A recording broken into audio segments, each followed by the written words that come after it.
새벽 4시였습니다. 비닐하우스 안은 차가웠습니다. 형광등 불빛 아래 저는 플라스틱 의자에 앉아 있었습니다. 손에는 소주병이 들려 있었고 바닥에는 빈 병 2개가 구르고 있었습니다. 고개를 들어 자동화 설비를 바라봤습니다. 검은 화면, 꺼진 LED, 멈춰선 컨베이어 벨트. 3억 원짜리 쇳덩이가 그저 어둠 속에 서 있을 뿐이었습니다. 핸드폰이 울렸습니다. 아내였습니다. 화면을 봤지만 받지 않았습니다. 문자가 왔습니다. 여보 제발 집에 와요. 우리 얘기 좀 해요. 손가락이 떨렸습니다. 답장을 쓰려다 멈췄습니다. 무슨 말을 해야 할지 몰랐습니다. 핸드폰을 내려놓고 옆에 놓인 종이를 집어들었습니다. 30년 전 공장장으로 승진했을 때 받은 표창장이었습니다. 구겨진 모서리, 바른 글씨, 우수사원 최동철. 그때는 자랑스러웠습니다. 지금은 비웃음만 나왔습니다. 표창장을 바닥에 던졌습니다. 시선이 옆으로 갔습니다. 초록색 통이 보였습니다. 제초제였습니다. 해골 모양의 빨간 딱지가 붙어 있었습니다. 한참을 그 통을 바라봤습니다. 바닥에는 독촉장과 세금 고지서가 흩어져 있었습니다.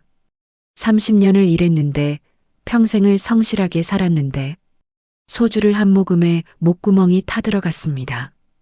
이제 어디서부터 잘못됐는지 말해보려 합니다. 가슴 아픈 사연들을 통해 노후 생활을 점검하면 좋겠습니다. 구독과 좋아요로 응원해 주시면 감사하겠습니다. 이제 이야기를 시작하겠습니다. 저는 최동철입니다. 올해 62세입니다. 경기도 안산에 있는 중견 자동차 부품 제조업체에서 30년을 일했습니다. 처음 입사했을 때는 말단 생산직이었습니다. 하루 12시간씩 기계 앞에 서서 부품을 찍어냈습니다. 주말도 명절에도 공장은 돌아갔고 저는 그 자리를 지켰습니다. 아내는 한 번도 불평하지 않았습니다. 그렇게 10년이 지나자 반장이 되었고 다시 10년이 지나자 과장이 됐습니다. 그리고 49살에 공장장으로 승진했습니다. 공장장이 된다는 건 책임이 올라가는 거였습니다.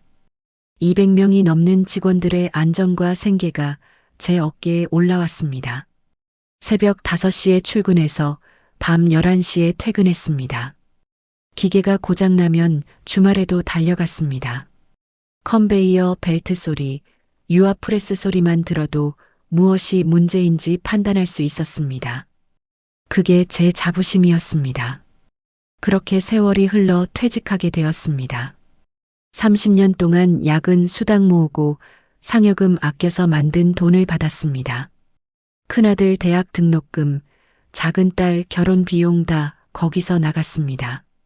그래도 남은 돈이 2억 8천만.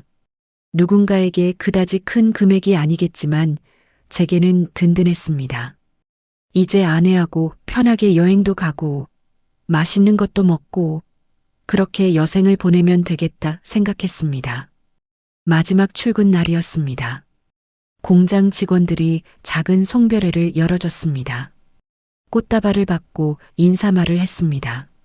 30년 동안 감사했습니다. 여러분 덕분에 여기까지 왔습니다. 눈시울이 뜨거워졌습니다. 공장 정문을 나설 때 뒤를 돌아봤습니다. 기계 소리가 들렸습니다. 30년을 함께한 소리들이었습니다. 발걸음이 떨어지지 않아서 한참을 서 있다가 고개를 돌렸습니다. 저는 성실하게 살았습니다. 한 번도 남을 속이거나 편법을 쓰지 않고 땀 흘려 일하고 정직하게 돈을 모았습니다. 그게 제가 아는 삶의 방식이었습니다. 망할 이유가 전혀 없어 보였습니다. 퇴직하고 한 달쯤 지났을 때였습니다. 아침에 눈을 뜨면 할 일이 없었습니다. 30년 동안 새벽 5시면 일어나 출근 준비를 했는데 거실 소파에 앉아 텔레비전을 봤습니다. 점심때가 되면 식탁에 앉아 아내가 차려준 밥을 먹었습니다. 오후엔 또 소파에 앉았습니다. 저녁이 되면 잠자리에 들었습니다. 그렇게 하루가 지나갔습니다. 일주일이 지나고 한 달이 지나자 이상한 공허함이 밀려왔습니다. 내가 지금 뭘 하고 있나 싶었습니다. 거울을 보면 낯선 사람이 서 있었습니다. 30년 동안 공장장이었던 사람. 지금은 그냥 집에 앉아 있는 노인이었습니다. 그때 전화가 왔습니다. 김영수였습니다. 15년 전 제 밑에서 일했던 부하 직원이었습니다. 성실했던 친구였습니다. 그런데 10년 전쯤 회사를 그만뒀습니다. 오랜만이네. 잘 지내나? 네, 잘 지냅니다. 공장장님 퇴직하셨다는 소식 들었습니다. 한번 뵙고 싶은데 시간 되십니까? 그래, 그러자. 며칠 뒤 동네 카페에서 만났습니다. 김영수가 주차장에 차를 세웠습니다. 검은색 대형 세단이었습니다. 제법 비싸 보이는 차였습니다. 차 바꿨네. 네, 요즘 좀 괜찮아져서요. 김영수가 웃으며 말했습니다. 카페에 앉자 김영수가 입을 열었습니다. 공장장님, 저 지금 스마트팜 하고 있습니다. 스마트팜? 네, 자동화 농장이요.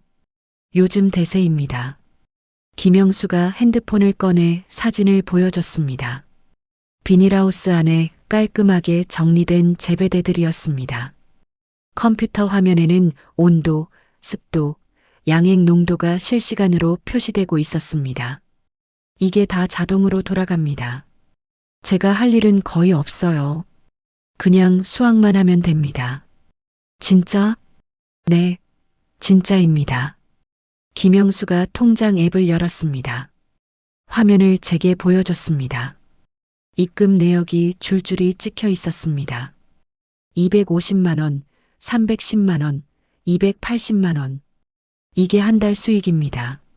숨이 턱 막혔습니다. 한 달에 이렇게 벌어? 네. 요즘엔 이것보다 더 나올 때도 있습니다. 김영수의 얼굴에 자신감이 묻어났습니다. 공장장님, 저 이거 하나로 인생 바뀌었습니다. 회사 다닐 땐 월급 200 조금 넘게 받았잖아요. 지금은 그것보다 훨씬 많이 벌고 있습니다. 가슴이 두근거렸습니다. 근데 초기 비용이 많이 들지 않나? 들긴 하죠. 저는 2억 정도 들어갔습니다. 근데 매출이 좋아서 4년 반 만에 본전 뽑았습니다. 그 다음부턴 순수익이에요. 손가락으로 테이블을 두드렸습니다. 머릿속으로 계산이 돌아갔습니다. 2억이면 제 퇴직금으로 충분했습니다. 김영수가 말을 이었습니다. 다음 주에 킨텍스에서 스마트팜 박람회 합니다. 저랑 같이 가시겠어요? 본사 사람들 소개해 드릴게요. 공장장님 같은 분은 이 사업 딱입니다.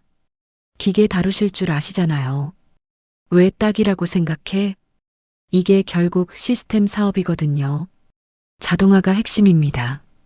공장장님은 30년 동안 기계 보셨잖아요. 그 경험이면 충분합니다. 집에 돌아와 아내에게 말했습니다. 여보, 나 김영수 만나고 왔어. 김영수요? 그 친구 잘 지내던가요? 잘 지내더라. 차도 새로 샀고 스마트팜 사업한대. 한 달에 300씩 번다던데. 아내가 고개를 들었습니다. 300이요? 응. 나도 좀 알아볼까 해. 아내가 잠시 말이 없었습니다. 여보, 우리 나이에 새로 사업하는 거 위험하지 않아요? 위험하긴 뭐가 위험해. 김영수 보니까 괜찮더라. 게다가 나는 기계 다룰 줄 알잖아. 자동화 시스템이라잖아. 내가 30년 그거 했는데. 그 다음 주에 박람회에 갔습니다. 킨텍스 전시장은 사람들로 가득했습니다. 대부분 50대, 60대 남자들이었습니다. 저처럼 퇴직한 사람들 같아 보였습니다. 김영수가 저를 한 부스로 데려갔습니다. 그린팜테크라는 회사였습니다. 부스 안에는 실제 재배 시스템이 전시돼 있었습니다. LED 조명 아래 상추가 싱싱하게 자라고 있었습니다. 직원 한 명이 다가왔습니다. 안녕하십니까? 저는 그린팜테크 영업이사 정민호라고 합니다. 김영수 씨가 소개해 주셨습니다. 아, 김영수 사장님 소개로 오셨군요. 저희 우수 가맹점 주시죠. 혹시 스마트팜에 관심 있으십니까? 네, 좀 알아보려고요. 좋습니다. 이쪽으로 앉으시죠. 저희 시스템은 완전 자동화입니다.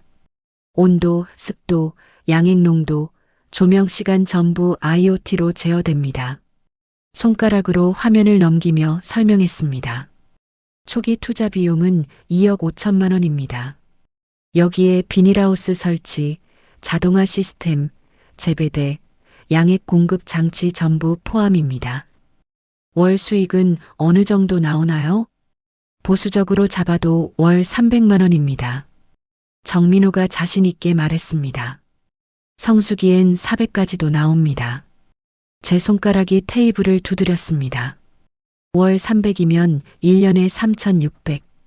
약 6, 7년이면 본전을 뽑는 계산이었습니다. 판로는 어떻게 되나요? 저희가 전부 책임집니다. 정민호가 말했습니다. 계약된 대형마트, 로컬 푸드 매장, 납품업체 리스트가 있습니다. 수확하시면 연락 주시면 됩니다. 바로 수거 갑니다. 가격도 저희가 보장합니다. 시세보다 높게 쳐드립니다. 기술 지원은요? 24시간 콜센터 운영합니다. 문제 생기면 바로 출장 나갑니다. 그리고 한 달에 한 번씩 정기 점검 나갑니다. 걱정 안 하셔도 됩니다. 정민호의 말투는 매끄러웠습니다. 마치 공장에서 설비업체 직원이 기계 설명하는 것 같았습니다. 익숙한 느낌이었습니다. 김영수가 옆에서 거들었습니다. 공장장님, 진짜 괜찮습니다. 저도 처음엔 반신반의했는데 오히려 더 일찍 시작할 걸 그랬습니다. 공장장님은 기계 아시니까 저보다 훨씬 수월하실 겁니다. 집으로 돌아오는 길에 머릿속이 복잡했습니다. 2억 5천만 원. 제 퇴직금에서 거의 전부였습니다. 하지만 월 300씩 벌 수 있다면 나쁘지 않겠지만 그런데 김영수의 여유도, 차도, 성공도 눈앞에 있었습니다. 그날 밤 아내와 이야기했습니다. 여보, 나 진지하게 생각해 봤는데 한번 해볼까 해. 스마트팜요? 응. 김영수도 잘 되고 있고 시스템도 탄탄해 보이더라. 나는 기계 다룰 줄 아니까 남들보다 유리해. 아내가 망설였습니다. 여보, 그래도 돈이 너무 많이 들잖아요. 2억 5천이면 우리 퇴직금 거의 다예요. 알아. 근데 그냥 통장에 넣어두면 뭐해. 이자도 얼마 안 되는데. 차라리 이걸로 매달 수익을 내는 게 낫지 않아? 아내는 한참을 말이 없었습니다. 그러다 천천히 고개를 끄덕였습니다. 여보가 하고 싶으면 해봐요. 근데 신중하게 생각하고 결정해요. 고마워. 내가 잘할게. 아내의 손을 꼭 잡았습니다. 며칠 뒤 다시 그린팜테크를 찾아갔습니다. 정민호와 계약서를 검토했습니다. 시스템 설치, 기술 지원, 판로 보장, 수익 구조 다 적혀 있었습니다. 여기 사인하시면 됩니다. 정민호가 펜을 건넸습니다. 손이 잠깐 멈췄습니다. 2억 5천만 원. 30년을 모은 돈이었습니다.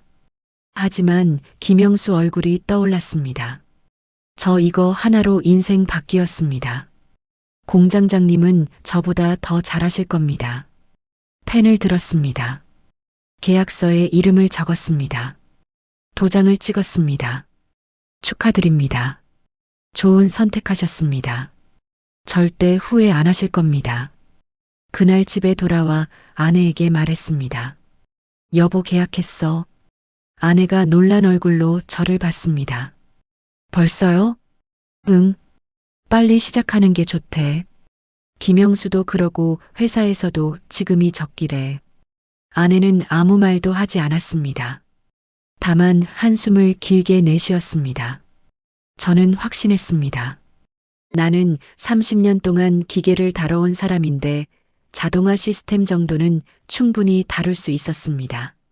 남들은 실패할지 몰라도 나는 다를 거라고 믿었습니다. 계약하고 한 달 뒤 경기도 이천에 비닐하우스가 세워졌습니다. 400평 규모였습니다. 그린팜테크 시공팀이 일주일 동안 설치 작업을 했습니다. 자동 관수 시스템, 양액 공급 장치, LED 조명, 온습도, 센서, 중앙 제어 컴퓨터까지 전부 들어갔습니다. 완공되던 날 저는 비닐하우스 안을 천천히 걸었습니다. 새하얀 제배대가 줄지어 서 있었습니다. 파이프 사이로 가느다란 관수 호스들이 연결돼 있었습니다. 천장에는 보랏빛 LED 조명이 달려 있었습니다. 마치 공장 같았습니다. 익숙한 느낌이었습니다. 정민호가 태블릿을 들고 설명했습니다. 여기 중앙 제어 시스템입니다. 이걸로 전부 제어하시면 됩니다. 온도 설정, 습도 설정, 양액 농도, 급수 시간 전부 여기서 조정됩니다. 화면을 터치하자 숫자들이 나타났습니다. EC 농도 1.3. 이게 뭡니까? EC는 양액 전기 전도도입니다. 쉽게 말하면 양액 농도라고 보시면 됩니다. 이게 적정 수치여야 작물이 잘 자랍니다. 고개를 끄덕였습니다. 하지만 솔직히 이해가 안 됐습니다. 공장에서는 유압, 토크, RPM 같은 수치들을 다뤘습니다. EC, pH, ppm 같은 용어는 처음 들어봤습니다. 일주일 뒤 첫 작물을 심었습니다. 상추 모종 5,000폭이었습니다. 재배대에 하나하나 꽂았습니다. 허리를 숙이고 일어서기를 반복했습니다. 30년 동안 공장에서 일과 전혀 달랐습니다. 쪼그려 앉았다 일어서는 동작이 계속됐습니다. 저녁이 되자 허리가 끊어질 것 같았습니다. 심고 나서 이틀째 되던 날 새벽이었습니다. 5시쯤 눈이 떠졌습니다. 습관이었습니다. 30년 동안 이 시간에 일어났습니다. 비닐하우스에 가봐야겠다는 생각이 들었습니다. 옷을 입고 차를 몰았습니다. 30분쯤 걸려 도착했습니다. 비닐하우스 문을 열었습니다. 순간 숨이 멎었습니다. 바닥이 물바다였습니다. 뭐야? 달려 들어갔습니다. 발이 물에 푹푹 빠졌습니다. 상추 모종들 뿌리가 완전히 물에 잠긴 채 축 늘어져 있었습니다. 중앙 제어 시스템을 확인했습니다. 아무 이상이 표시되지 않았습니다. 왜 물이 나왔을까? 관수 라인을 따라가 봤습니다. 전자밸브를 손으로 만져봤습니다. 젖어 있었습니다. 밸브 안쪽에 센서에 물기가 묻어 있었습니다. 이게 오작동을 일으킨 거였습니다. 황급히 핸드폰을 꺼내 그린팜테크에 전화했습니다. 여보세요. 저 최동철인데요. 전자밸브에서 물이 계속 나왔어요. 바닥이 물바다예요. 잠시만요. 상담원이 뭔가 확인하는 소리가 들렸습니다. 고객님, EC 센서 교정은 하셨습니까? EC 센서요? 네, 양액 농도 센서요. 일주일에 한 번씩 교정하셔야 합니다. 매뉴얼에 나와 있습니다. 그런 거 못 봤는데요. 매뉴얼 62페이지에 있습니다. 센서 교정 안 하시면 오작동 날 수 있습니다. 가슴이 답답했습니다.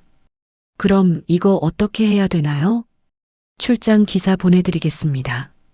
출장비는 80만 원이고요. 부품 교체 필요하면 추가 비용 발생합니다. 80만 원요? 내 계약서 12조에 명시돼 있습니다. 기술 지원은 무상이지만 출장비는 별도입니다. 전화를 끊었습니다. 손이 떨렸습니다. 재배대를 다시 봤습니다. 5,000포기 중에 2,000포기 정도가 물에 잠겨 있었습니다. 뿌리가 썩기 시작하면 살릴 수 없었습니다. 모종 하나에 500원이었습니다. 2,000폭이면 100만 원어치였습니다. 출장 기사가 오후에 왔습니다. 40대 남자였습니다. 시스템을 확인하더니 말했습니다. 전자밸브 센서가 고장 났네요. 교체해야 합니다. 얼마나 나오나요? 부품값 50만 원이요. 출장비 합쳐서 130만 원입니다. 입에서 한숨이 새어나왔습니다. 그냥 고쳐주세요. 일주일 뒤 첫 수확을 했습니다. 물에 잠겼던 2,000포기는 버렸습니다. 남은 3,000포기를 수확했습니다. 상추를 따서 박스에 담았습니다. 허리를 숙였다 펴기를 반복했습니다. 오후까지 걸렸습니다. 박스 20개가 나왔습니다. 그린팜테크가 연결해준 납품업체에 전화했습니다. 수확했습니다.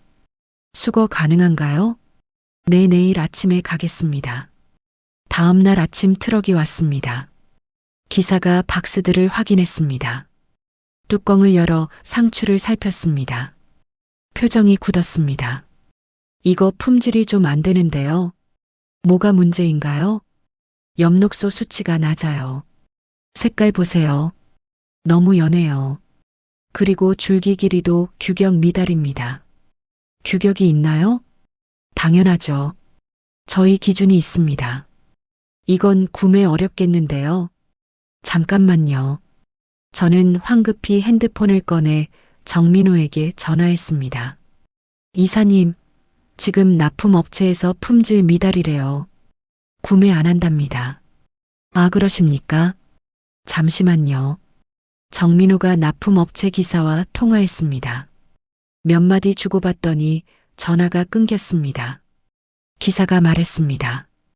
이번엔 그냥 가져가라고 하네요. 근데 다음부턴 품질 맞춰오세요. 안 그러면 못 사갑니다. 트럭이 떠났습니다. 저는 빈 비닐하우스에 혼자 남았습니다. 저녁에 정민호에게 전화했습니다. 이사님, 품질이 왜 안 나오는 건가요? 제가 뭘 잘못한 건가요? 아마 LED 조명 시간 조절이 필요하실 겁니다. 그리고 양액 농도도 조금 높이셔야 할 것 같고요. 매뉴얼대로 하셨나요? 매뉴얼대로 했는데요. 그럼 적응 기간이 필요하신 거예요. 처음엔 다 그렇습니다. 몇 번 해보시면 감 잡히실 겁니다. 전화를 끊고 중앙 제어 시스템 앞에 앉았습니다. 화면을 들여다봤습니다. 온도, 습도, EC, pH, ppm. 숫자들이 빼곡했습니다. 어느 걸 어떻게 조정해야 하는지 막막했습니다. 30년 동안 기계를 다뤘지만 이건 완전히 다른 영역이었습니다. 공장의 기계는 토크와 압력과 속도로 움직였습니다.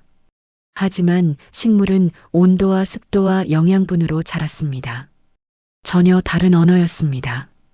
집에 돌아와 계산기를 두드렸습니다. 한 달 전기료 90만 원, 양액비 60만 원, 종료비 40만 원, 출장 수리비 130만 원, 합치면 320만 원이었습니다. 납품 대금은 150만 원 들어왔습니다. 마이너스 170만 원이었습니다. 아내가 물었습니다. 여보, 이번 달은 어떻게 됐어요? 저는 한참 말이 없었습니다. 아직 적응 중이야. 다음 달엔 나아질 거야. 목소리가 떨렸습니다. 김영수에게 전화했습니다. 영수야, 나 품질이 잘 안 나오네. 너는 어땠어? 아, 저도 처음엔 그랬어요. 근데 두세 번 하다 보면 감 잡힙니다. 공장장님은 기계 다루실 줄 아시니까 금방 익숙해지실 거예요. 조금만 참으세요. 김영수의 목소리는 여전히 밝았습니다. 다음 달에는 잘 될 거야. 스스로에게 말했습니다. 이건 그냥 초기 적응 기간일 뿐이야. 모든 사업이 처음엔 시행착오가 있는 법이야. 하지만 가슴 한쪽이 불안하게 떨리고 있었습니다. 두 번째 수확도 비슷했습니다. 납품업체에서 절반만 가져갔습니다. 나머지는 규격 미달이었습니다. 세 번째 수확 때는 3분의 1만 팔렸습니다. 통장 잔액이 눈에 띄게 줄어들기 시작했습니다. 6월이 되자 날씨가 더워졌습니다. 비닐하우스 안 온도가 섭씨 35도까지 올라갔습니다. 중앙 제어 시스템에서 냉방 장치를 가동했습니다. 하지만 온도가 잘 내려가지 않았습니다. 상추 잎이 시들기 시작했습니다. 갈변 현상이 나타났습니다. 잎 끝이 갈색으로 변하며 말라 들어갔습니다. 그린팜테크에 전화했습니다. 냉방이 제대로 안 됩니다. 온도가 계속 높아요. 고객님, 냉방 용량 확인해 보셨나요? 지금 사용하시는 게 400평 기준 표준 용량입니다. 올여름이 유난히 더워서 그럴 수 있습니다. 그럼 어떻게 해야 하나요? 추가 냉방기를 설치하시거나 차광막을 더 치셔야 할 것 같습니다. 차광막을 추가로 설치했습니다. 설치비 80만 원이 나갔습니다. 그래도 온도는 여전히 높았습니다. 결국 냉방기를 하루 종일 돌렸습니다. 전기료 고지서가 왔을 때 손이 떨렸습니다. 150만 원이었습니다. 전달보다 60만 원이 더 나왔습니다. 7월 중순이었습니다. 아침에 비닐하우스에 들어갔을 때 이상한 냄새가 났습니다. 재배대 가까이 가봤습니다. 상추 뿌리에 하얀 곰팡이 같은 게 피어 있었습니다.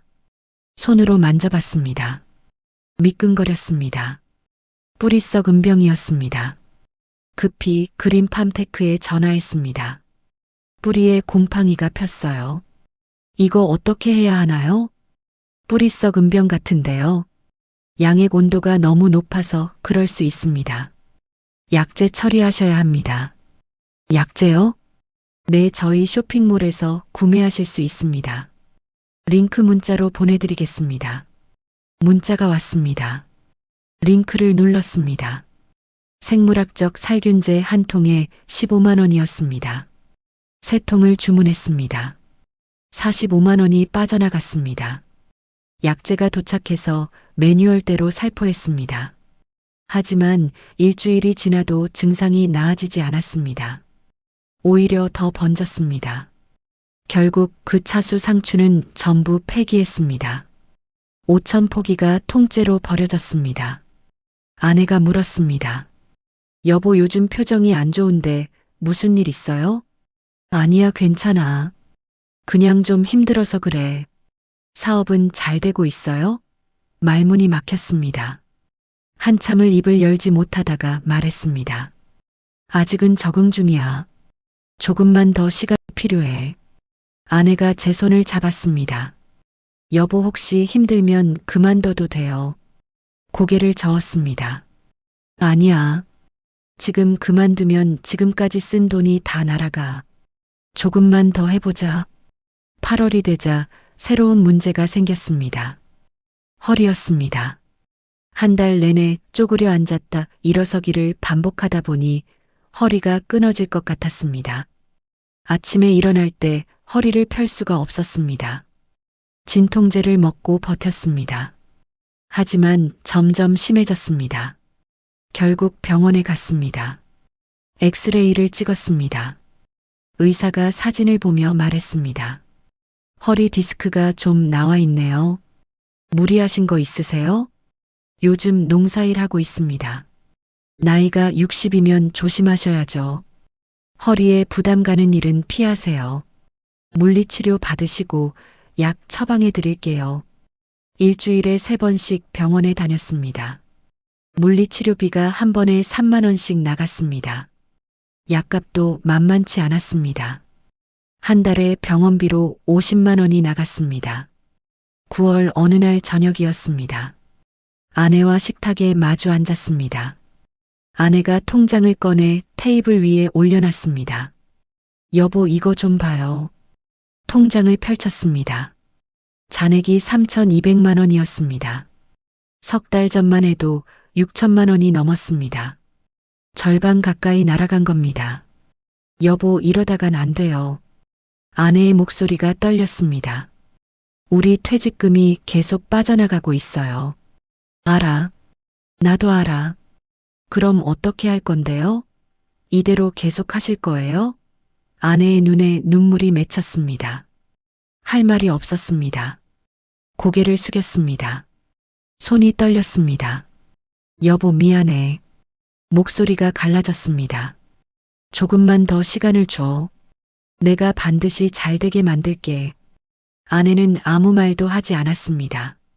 그냥 한숨만 길게 내쉬었습니다. 그날 밤 잠을 이룰 수가 없었습니다. 천장을 바라보며 계산을 했습니다. 2억 5천만 원을 투자했습니다. 지금까지 3천만 원 가까이 더 들어갔습니다. 합치면 2억 8천만 원이었습니다. 제 퇴직금 전부였습니다. 수익은 얼마나 났을까? 석 달 동안 납품 대금으로 받은 돈이 500만 원 정도였습니다. 마이너스 2억 7,500만 원이었습니다. 김영수에게 전화했습니다. 영수야, 나 진짜 힘들다.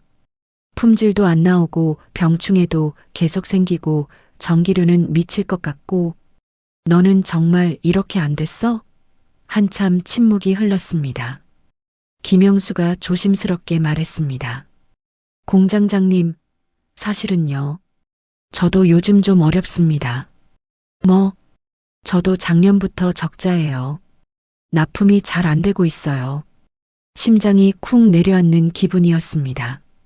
너 그때 통장 보여줬잖아. 한 달에 300씩 번다고 했잖아. 김영수의 목소리가 더 작아졌습니다. 공장장님, 죄송합니다. 그거 사실 제 통장 아니었어요. 뭐라고? 그린팜테크에서 준 샘플 통장이었어요. 제가 신규 가맹점주 데려오면 본사에서 돈을 줬거든요. 한 명당 1,000만 원씩이요. 핸드폰을 쥔 손이 바들바들 떨렸습니다. 너 나한테 그런 짓을 한 거야? 공장장님, 정말 죄송합니다. 저도 돈이 필요했어요. 차도 렌트였고 제가 보여드린 거 다 거짓이었어요. 정말 죄송합니다. 전화를 끊었습니다. 핸드폰을 바닥에 내던졌습니다. 배신감이 밀려왔습니다. 15년 동안 제 밑에서 일했던 부하 직원이었습니다. 믿었던 사람이었습니다. 그 사람이 저를 팔아넘긴 겁니다. 1,000만 원을 받고요. 그날 밤 소주를 마셨습니다. 혼자 식탁에 앉아 병을 비웠습니다. 아내가 다가왔습니다. 여보, 술은 왜 마셔요? 손을 뿌리쳤습니다. 그냥 내버려둬. 나 혼자 있고 싶어. 아내가 물러섰습니다. 다음 날 아침 눈을 떴을 때 머리가 깨질 것 같았습니다. 거울을 봤습니다. 눈이 충혈되고 수염이 덥수룩하게 자라 있었습니다. 30년 동안 한 번도 거르지 않고 면도를 했는데 며칠째 안 하고 있었습니다. 10월 초였습니다. 날씨가 추워지기 시작했습니다. 비닐하우스에 보일러를 켜기 위해 기름을 넣어야 했습니다. 경유 한 드럼에 80만 원이었습니다. 일주일에 한 드럼씩 들어갔습니다. 11월이 되자 난방비가 폭탄처럼 터졌습니다. 한 달 경유값이 300만 원이 넘었습니다. 전기료까지 합치면 400만 원이 훌쩍 넘었습니다. 수확은 여전히 시원찮았습니다. 추위 때문에 생장 속도가 느려졌습니다. 한 달에 한 번 수확하던 게 한 달 반으로 늘어났습니다. 통장 잔액을 확인했습니다. 2천만 원이 채 남지 않았습니다. 계산기를 두드렸습니다. 이 속도로 나가면 2달 안에 바닥날 거였습니다. 12월 어느 날 그린팜테크에 전화했습니다. 정민호를 바꿔달라고 했습니다. 잠시만요. 한참을 기다렸습니다. 다른 직원이 받았습니다. 고객님, 정 이사님은 퇴사하셨습니다. 뭐라고요? 네, 한 달 전에 그만두셨어요. 머리가 하얘졌습니다. 그럼 지금 누가 책임지는 건가요? 담당자가 배정될 겁니다. 조금만 기다려주세요. 기다리라고요? 저 지금 당장 도움이 필요한데요. 죄송합니다. 최대한 빨리 연락드리겠습니다. 일주일이 지나도 연락이 없었습니다. 다시 전화했습니다. 담당자 배정됐나요? 아직 확인 중입니다. 조금만 기다려주세요. 얼마나 기다려야 하는데요? 최대한 빨리 처리하겠습니다. 인터넷을 검색했습니다. 그린팜테크 피해 사례가 줄줄이 나왔습니다. 카페가 있었습니다. 가맹점주 피해자 모임이었습니다. 가입했습니다. 게시판을 봤습니다. 비슷한 사연들이 수십 개 올라와 있었습니다. 본사 연락 두절, 수익 보장 거짓말, 사후 관리 전혀 없음, 팔로 연결 안 해줌. 댓글들을 읽었습니다. 모두 저와 똑같은 상황이었습니다. 누군가 썼습니다. 이거 완전 사기입니다. 초기 가맹비만 받고 나 몰라라 하는 구조예요. 소송 준비 중입니다. 손이 떨렸습니다. 변호사 상담을 받아야겠다고 생각했습니다. 다음 날 법률사무소를 찾아갔습니다. 변호사가 계약서를 검토했습니다. 한참을 들여다보더니 고개를 저었습니다. 어렵겠는데요? 왜요? 계약서 내용이 애매하게 돼 있어요. 수익 보장이라고 명시한 게 아니라 예상 수익이라고 돼 있죠. 이건 보장이 아니에요. 그리고 팔로 연결도 노력한다고만 돼 있지 책임진다는 문구가 없어요. 그럼 소송에도 못 이기는 건가요? 이길 가능성이 낮습니다. 설령 이긴다 해도 시간이 몇 년 걸릴 겁니다. 소송 비용도 만만치 않고요. 최소 2천만 원은 각오하셔야 합니다. 법률사무소를 나왔습니다. 다리에 힘이 풀렸습니다. 벤치에 앉았습니다. 하늘을 올려다봤습니다. 구름이 빠르게 흘러가고 있었습니다. 집에 돌아왔습니다. 아내가 부엌에서 저녁을 준비하고 있었습니다. 여보, 아내가 돌아봤습니다. 나 변호사 상담 받고 왔어. 소송은요? 고개를 저었습니다. 어렵대. 이겨도 돈만 더 나간대. 아내의 얼굴이 무너졌습니다. 그럼 어떡해요? 우리 돈은요? 말문이 막혔습니다. 아내가 식탁에 주저앉았습니다. 얼굴을 손으로 감싸 쥐었습니다. 흐느끼는 소리가 들렸습니다.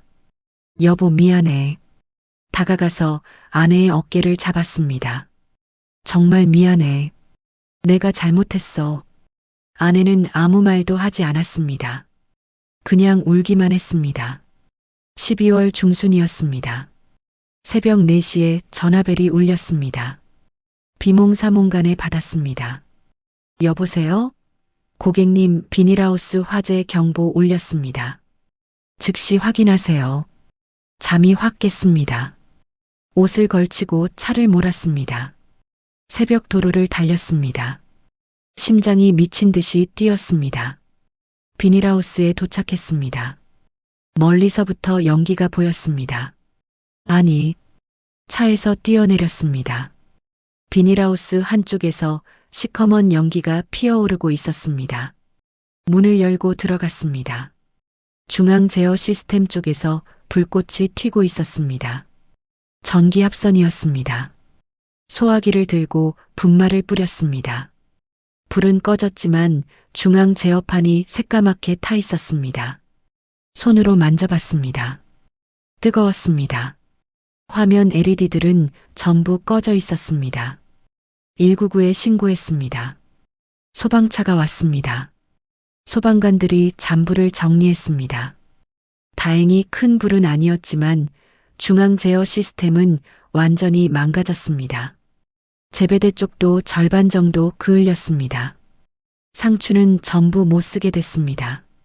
해가 뜨자 그린팜테크에 전화했습니다. 화재가 났어요. 중앙 제어 시스템이 타버렸어요. 잠시만요. 한참을 기다렸습니다.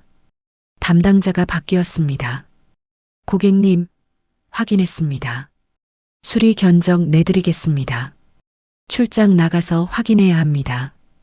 출장비는 100만 원입니다. 100만 원이요? 네. 긴급 출장이라 할증 적용됩니다. 기사가 오후에 왔습니다. 시스템을 확인하더니 고개를 저었습니다. 이거 완전히 교체해야 되겠는데요. 얼마나 나오나요? 부품값하고 인건비 합쳐서 500만 원 정도 될 겁니다. 500만 원이요? 네.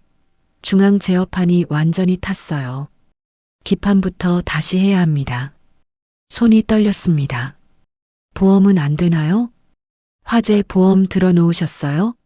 말문이 막혔습니다. 가입 안 했습니다. 계약할 때 보험 얘기 아무도 안 했거든요. 그럼 전액 고객님 부담입니다. 수리하시겠어요? 한참을 망설였습니다. 통장 잔액은 1,500만 원 남짓이었습니다. 500을 쓰면 1,000만 원밖에 안 남았습니다. 하지만 수리 안 하면 농사를 아예 못 지었습니다. 수리해 주세요. 목소리가 떨렸습니다. 일주일 뒤 수리가 끝났습니다. 통장에서 500만 원이 빠져나갔습니다. 새로운 작물을 심었습니다. 하지만 마음 한쪽이 텅 비어 있었습니다. 2월 초 통장 잔액을 확인했습니다. 500만 원이 남아 있었습니다. 계산기를 두드렸습니다. 이번 달 고정비가 550만 원이었습니다. 마이너스였습니다. 아내에게 말했습니다. 여보, 이제 진짜 안 되겠어. 돈이 바닥났어. 아내는 아무 말도 하지 않았습니다. 눈물만 흘렸습니다. 2월 중순이었습니다. 큰아들이 찾아왔습니다. 아버지, 제가 듣고 싶은 말이 있어서 왔어요. 아버지, 지금 상황 어떤지 엄마한테 다 들었어요. 아버지가 평생 모은 돈 다 날렸잖아요. 미안하다. 아들이 한숨을 쉬었습니다. 아버지, 저는 화가 나는 게 아니에요. 그냥 속상해요. 왜 혼자 결정하셨어요? 왜 우리한테 상의 안 하셨어요? 말문이 막혔습니다. 나는 가장이니까 내가 알아서 해야 한다고 생각했어. 아들이 고개를 저었습니다. 아버지, 그게 아니잖아요. 가족인데 우리가 같이 고민했어야죠. 아들의 말이 가슴을 찔렀습니다. 정말 미안하다. 목소리가 갈라졌습니다. 아버지가 잘못했다. 아들이 일어섰습니다. 이제라도 정리하세요. 더 이상 돈 들이지 마시고요. 문이 닫히는 소리가 들렸습니다. 그날 밤 혼자 비닐하우스로 갔습니다. 형광등을 켰습니다. 반쯤 자란 상추들이 보였습니다. 중앙 제어 시스템 화면을 봤습니다. 온도 15도, 습도 60%, 숫자들이 깜빡이고 있었습니다. 플라스틱 의자를 가져와 앉았습니다. 가방에서 소주를 꺼냈습니다. 쓰디쓴 맛이 목구멍을 타고 내려갔습니다. 병을 비우고 두 번째 병을 땄습니다. 핸드폰이 울렸습니다. 아내였습니다. 화면을 봤지만 받지 않았습니다. 문자가 왔습니다. 여보, 제발 집에 와요. 우리 얘기 좀 해요. 답장을 쓰려다 멈췄습니다. 무슨 말을 해야 할지 몰랐습니다. 핸드폰을 바닥에 내려놨습니다. 가방을 뒤적였습니다. 30년 전 표창장이 나왔습니다. 구겨진 종이였습니다. 펼쳐서 읽었습니다. 우수사원 최동철, 모범적인 근무 태도와 탁월한 기술력으로 비웃음이 나왔습니다. 표창장을 구겨서 바닥에 던졌습니다. 시선이 옆으로 갔습니다. 초록색 통이 보였습니다. 제초제였습니다. 독극물 표시가 붙어 있었습니다. 한참을 그 통을 바라봤습니다. 손을 뻗었습니다. 통을 집어들었습니다. 뚜껑을 열었습니다. 매캐한 냄새가 올라왔습니다. 이러면 편해질까? 중얼거렸습니다. 더 이상 아내 얼굴 보지 않아도 되고, 아들한테 짐이 되지 않아도 되고, 손이 떨렸습니다. 눈물이 흘러내렸습니다. 핸드폰이 다시 울렸습니다. 아내였습니다. 이번엔 받았습니다. 여보세요. 여보, 지금 어디예요? 왜 전화 안 받아요? 비닐하우스? 지금 뭐 하고 있어요? 목소리가 떨리더군요. 그냥 앉아 있어. 여보, 집에 와요. 제발. 아내의 목소리도 떨렸습니다. 전화를 끊었습니다. 제초제통을 내려놨습니다.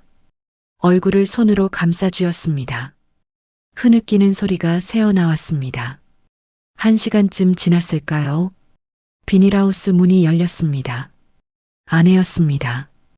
택시를 타고 온 모양이었습니다. 달려와서 저를 안았습니다. 여보, 목소리가 떨렸습니다. 괜찮아요. 우리 괜찮아요. 아내의 품에서 소리내어 울었습니다. 미안해. 정말 미안해. 내가 다 망쳤어. 아내가 제 등을 토닥였습니다.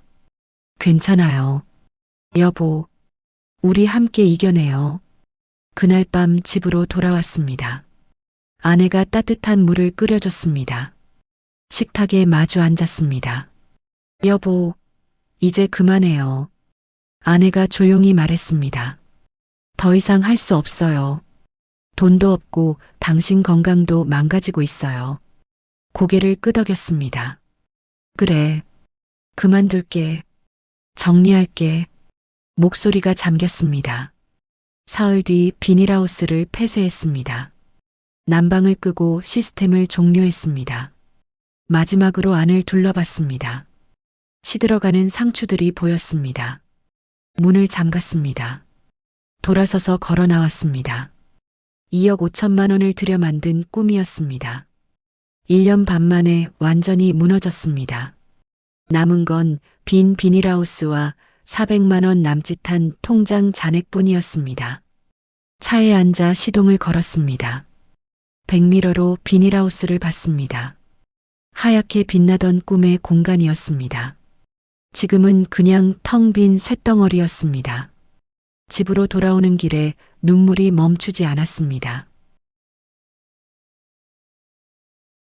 지금 저는 안산에 있는 작은 공장에서 야간 경비로 일하고 있습니다. 저녁 8시부터 다음날 아침 8시까지입니다. 12시간 근무입니다. 월급은 200만 원입니다. 30년 전 받던 금액과 비슷합니다. 경비실은 좁습니다. 책상 하나, 의자 하나, CCTV 모니터 4대가 전부입니다. 밤마다 이 작은 공간에 앉아 화면을 지켜봅니다. 그저 시간이 흐를 뿐입니다. 새벽 4시쯤 되면 가장 힘듭니다. 졸음이 밀려옵니다. 일어서서 공장 안을 돕니다.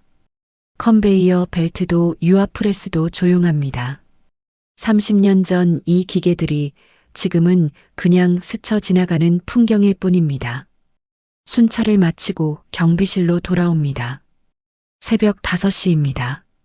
아직 3시간이 남았습니다.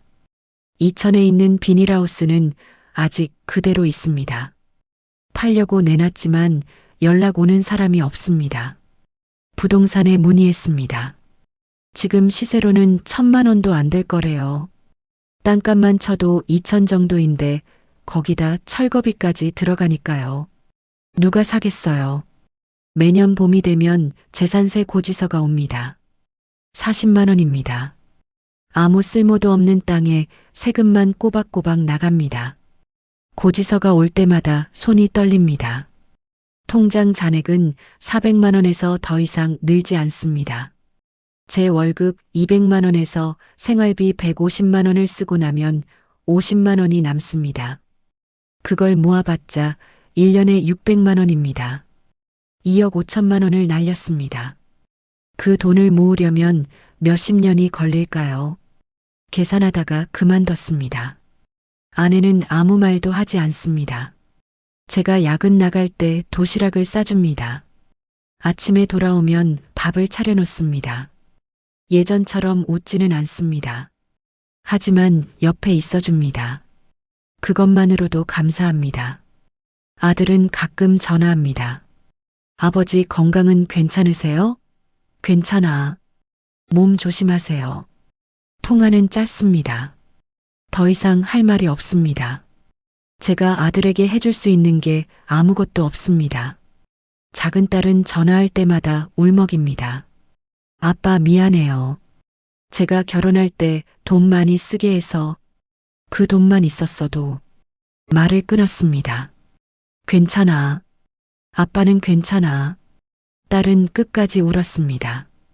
밤에 잠을 자려고 하면 생각이 납니다. 김영수 얼굴이 떠오릅니다. 공장장님, 저 이거 하나로 인생 바뀌었습니다. 그 밝은 목소리가 귓가에 맴돕니다. 일을 갑니다. 주먹을 쥡니다. 하지만 소용없습니다. 이미 지나간 일입니다. 정민우 얼굴도 떠오릅니다. 절대 후회 안 하실 겁니다. 그 자신 있던 표정이 눈앞에 선합니다. 지금 그 사람은 어디서 뭘 하고 있을까요? 또 다른 누군가를 속이고 있을까요? 가장 괴로운 건 제 자신입니다. 왜 그때 멈추지 않았을까? 왜 계약서를 제대로 읽지 않았을까? 왜 아내와 아들과 상의하지 않았을까? 후회가 꼬리를 뭅니다. 하지만 돌이킬 수 없습니다. 가끔 30년 전 표창장을 꺼내봅니다. 구겨진 종이입니다. 우수사원 최동철, 모범적인 근무 태도와 탁월한 기술력으로 그때는 자랑스러웠습니다. 지금은 부끄럽습니다. 탁월한 기술력을 가진 사람이 어떻게 이렇게 쉽게 속을 수 있었을까요? 깨달았습니다. 제가 믿었던 건 기술이 아니었습니다.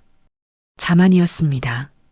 나는 30년 동안 기계를 다뤘으니까 자동화 시스템 정도는 문제 없을 거라고 착각했습니다. 공장 기계와 농업 시스템은 완전히 달랐습니다. 하지만 저는 그걸 몰랐습니다. 아니 알려고 하지 않았습니다.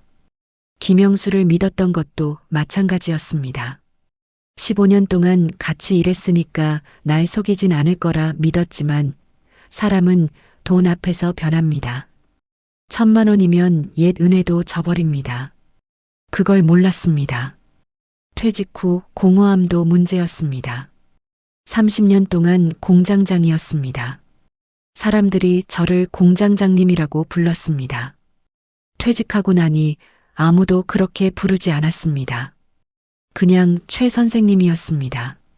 정체성이 사라졌습니다. 그 빈자리를 채우고 싶었습니다. 그래서 스마트팜에 뛰어든 겁니다. 다시 한번 뭔가를 이루고 싶었습니다. 인정받고 싶었습니다. 하지만 현실은 달랐습니다. 제가 찾은 건 성취가 아니라 파멸이었습니다. 지난주였습니다. 경비실에서 라디오를 틀었습니다. 뉴스가 나왔습니다. 스마트팜 가맹 사기 적발, 수십억 원대 피해, 검찰 수사 착수, 귀가 번쩍 뜨였습니다. 이름이 나왔습니다. 그린팜테크였습니다. 다음 날 인터넷을 찾아봤습니다. 기사가 떠 있었습니다. 그린팜테크 대표와 임원들이 구속됐습니다. 가맹 사기 혐의였습니다. 피해자가 200명이 넘었습니다. 피해액이 300억 원이 넘었습니다. 피해자 모임에서 집단 소송을 준비한다는 공지가 올라왔습니다. 참여할까 고민했습니다. 하지만 포기했습니다. 돈도 없고 시간도 없고 기력도 없었습니다. 그냥 이대로 있고 싶었습니다. 지금은 하루하루를 버팁니다. 밤마다 경비실에 앉아 시간을 보냅니다. 새벽이 되면 집으로 돌아옵니다. 저녁이 되면 다시 출근합니다. 그렇게 반복합니다. 이게 제 인생입니다. 62세, 30년을 일해서 모은 돈을 1년 반 만에 날렸습니다. 지금은 월 200만 원 받으며 야간 경비로 일합니다. 언제까지 할 수 있을지 모르겠습니다. 몸이 버틸 때까지 하는 겁니다. 후회합니다. 매일 후회합니다. 하지만 후회한다고 달라지는 건 없습니다. 다만 이것만은 말하고 싶습니다. 퇴직하고 공허하다고 해서 함부로 사업 시작하지 마십시오. 특히 가맹사업은 본사가 보여주는 숫자는 대부분 거짓입니다. 월 수익 300만 원, 6, 7년이면 본전. 이런 말은 미끼일 뿐입니다. 아는 사람이 권한다고 해서 믿지 마십시오. 그 사람도 돈 때문에 당신을 팔 수 있습니다. 10년, 20년 알고 지낸 사람도 1,000만 원 앞에서는 변합니다. 계약서를 꼼꼼히 읽으십시오. 변호사에게 검토받으십시오. 애매한 문구가 있으면 절대 사인하지 마십시오. 예상 수익, 노력한다. 시장 상황에 따라 같은 표현은 전부 책임 회피입니다. 가족과 상의하십시오. 혼자 결정하지 마십시오. 당신이 가장이라고 해서 혼자 책임질 수 있는 게 아닙니다. 가족이 함께 고민해야 합니다. 무엇보다 자만하지 마십시오. 30년 경력이 새로운 분야를 쉽게 정복할 수 있게 만드는 것이 아닙니다. 공장 기계 다뤘다고 농업 시스템을 다룰 수 있는 게 아닙니다. 겸손해야 합니다. 저는 이 모든 걸 지키지 못했습니다. 그래서 지금 여기 있습니다. 야간 경비실에 앉아 이 글을 쓰고 있습니다. 새벽 5시입니다. 창밖이 조금씩 밝아옵니다. 출근하는 차들이 보입니다. 사람들이 하루를 시작합니다. 저는 하루를 끝냅니다. 의자에서 일어섭니다. 경비복 단추를 잠급니다. 모자를 씁니다. 마지막 순찰을 돌아야 합니다. 문을 열고 나갑니다. 차가운 새벽 공기가 얼굴을 스칩니다. 이게 제가 선택한 결과였고, 이게 제가 살아야 할 인생입니다. 당신은 저처럼 되지 마십시오. 제발 조심하십시오.